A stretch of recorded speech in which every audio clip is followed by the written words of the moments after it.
Kita beralih ke informasi lain. Pemirsa, tim SAR gabungan mendapat bantuan dalam operasi pencarian dan evakuasi korban jatuhnya pesawat ATR 42500 di Pangkep, Sulawesi Selatan. Relawan penyelamatan medan ekstrim Abdul Haris Agam atau yang dikenal sebagai Agam Rinjani tiba di posko SAR untuk mempercepat proses evakuasi di medan terjal dan jalur vertikal.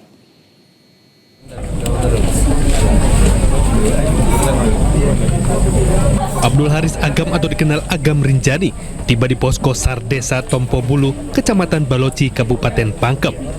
Kedatangan Agam untuk memberikan bantuan teknis evakuasi khususnya di medan terjal dan jalur vertikal Pegunungan Bulu Saraung.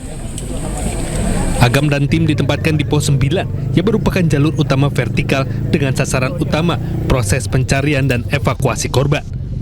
Jadi kami ikut saja koordinasi dari teman-teman Basarnas, bagaimana strateginya kami ikut membantu di khususnya vertikal rescue. Kami bawa tim bertiga, ada Tio Survival, ada Kribo, bergabung sama teman-teman Korpala dan Taman Nasional Bulu Saraung. Ini lagi rigging ke bawah, teman-teman lagi menarik di atas, oke? Kamis sore, di laman Instagramnya Agam menunjukkan proses evakuasi vertikal yang sedang dilakukannya. Menurutnya kondisi medan yang sangat terjal dan kabut tebal, serta hujan jadi tantangan berat dalam evakuasi. Jadi seperti ini kondisi di sekitaran puncak, kabut sudah berapa hari. Wajar kalau evakuasi sulit dilakukan.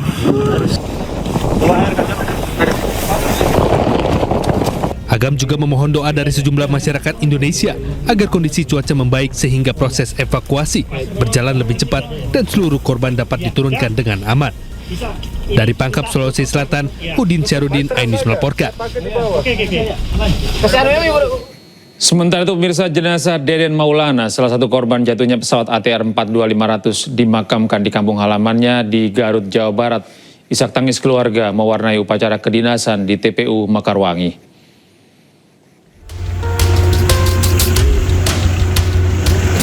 Jenazah Deden Maulana, pegawai Kementerian Perikanan dan Kelautan yang menjadi salah satu korban jatuhnya pesawat ATR 42500 di kampung halamannya di Desa Pasanggerahan, Sukawening, Garut sekitar pukul 15.00 waktu Indonesia Barat.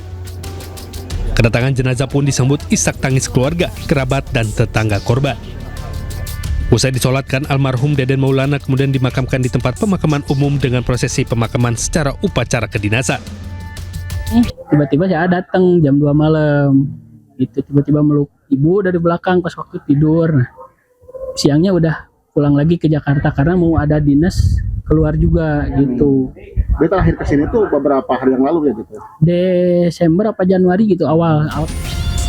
Kepergian Deden Maulana meninggalkan luka mendalam bagi keluarga yang ditinggalkan. Keluarga tak menyangka korban menjadi salah satu korban jatuhnya pesawat ATR 42500 di kawasan Gunung Bulu Saraung, Pangkep, Sulawesi Selatan. Dari Garut, Jawa Barat, Iin Solihin, iNews melaporkan.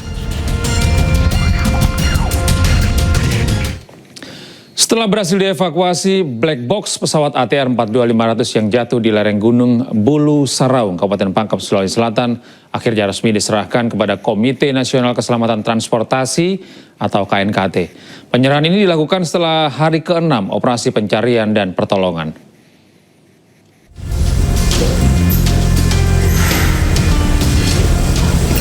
Setelah berhasil dievakuasi dari lereng Gunung Bulu Saraung, Kabupaten Pangkep, Sulawesi Selatan, black box pesawat ATR 42500 resmi diserahkan oleh Basarnas kepada Komite Nasional Keselamatan Transportasi atau KNKT.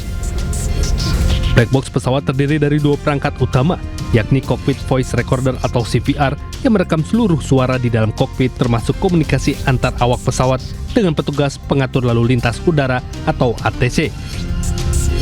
Perangkat kedua adalah Flight Data Recorder atau FDR yang menyimpan data teknis penerbangan dengan puluhan parameter, diantaranya ketinggian, kecepatan, arah terbang, serta kondisi teknis pesawat selama penerbangan. Benar bahwa yang di hadapan kita ini adalah black box. Dengan penemuan black box ini, mudah-mudahan dari teman-teman yang dipimpin oleh Kepala KNKT bisa bekerja lebih cepat untuk melakukan assessment, evaluasi terhadap kejadian kecelakaan Setelah serah terima seluruh proses penyelidikan dan investigasi kecelakaan pesawat ATR 42500 sepenuhnya menjadi kewenangan KNKT.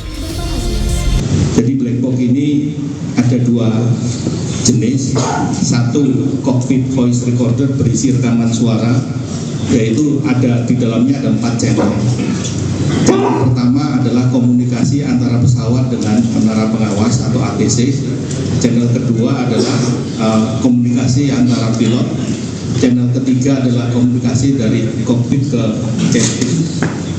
Channel keempat adalah voice suara yang ada di dalam kokpit itu akan terdengar. Dan Usai serah terima black box akan dibawa ke Jakarta, Kepala KNKT menyebut proses analisis data memerlukan waktu sekitar 5 hingga 10 hari.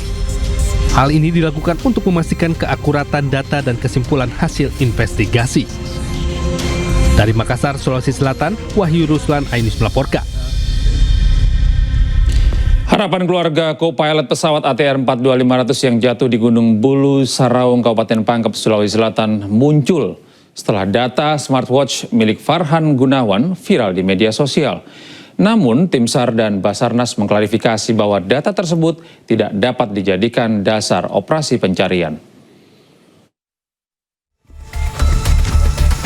Setelah kejadian jatuhnya pesawat ATR 42500 di kawasan Gunung Bulu Saraung, Kabupaten Pangkep, Sulawesi Selatan, keluarga co-pilot mengungkapkan smartwatch milik Farhan masih terpantau aktif dan menunjukkan adanya pergerakan langkah kaki.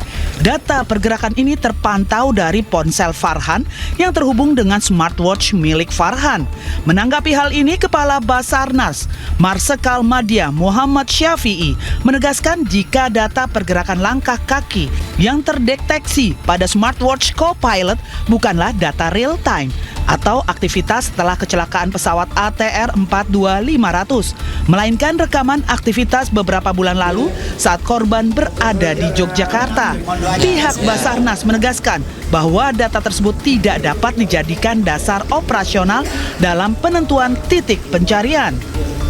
klarifikasi, saya sudah sampaikan bahwa bukan saya yang menyampaikan, tapi kita dibantu oleh Polda Sulawesi Selatan, sudah konfirmasi, sudah klarifikasi terhadap handphone yang dipublish itu, kemudian adanya pergerakan-pergerakan itu, dan setelah dikonfirmasi bahwa kejadian itu merupakan waktunya beberapa bulan yang lalu, di mana yang bersangkutan beraktivitas di Yogyakarta. Itu yang kita dapat informasi dari Polda. Kemudian dari yang bersangkutan yang publish itu juga sudah ketemu Kak Ansar di sini dan juga menyampaikan, dan kita juga memahami bagaimana keluarga itu kehilangan, sehingga dengan berbagai macam upaya, begitu melihat secara mandiri di keluarga itu melihat, oh ini masih ada. Nah, setelah dikonfirmasi ternyata itu tidak bisa kita jadikan dasar untuk kita melaksanakan pencarian dari sumber itu. Sementara proses pencarian terus dilakukan secara maksimal oleh tim SAR gabungan meski terkendala kondisi cuaca yang tidak menentu di kawasan pegunungan Bulu Saraung. Tim SAR memfokuskan penyisiran 4 sektor mulai dari puncak gunung hingga lereng yang mengarah ke Kabupaten Maros dengan mengutamakan keselamatan personel di lapangan.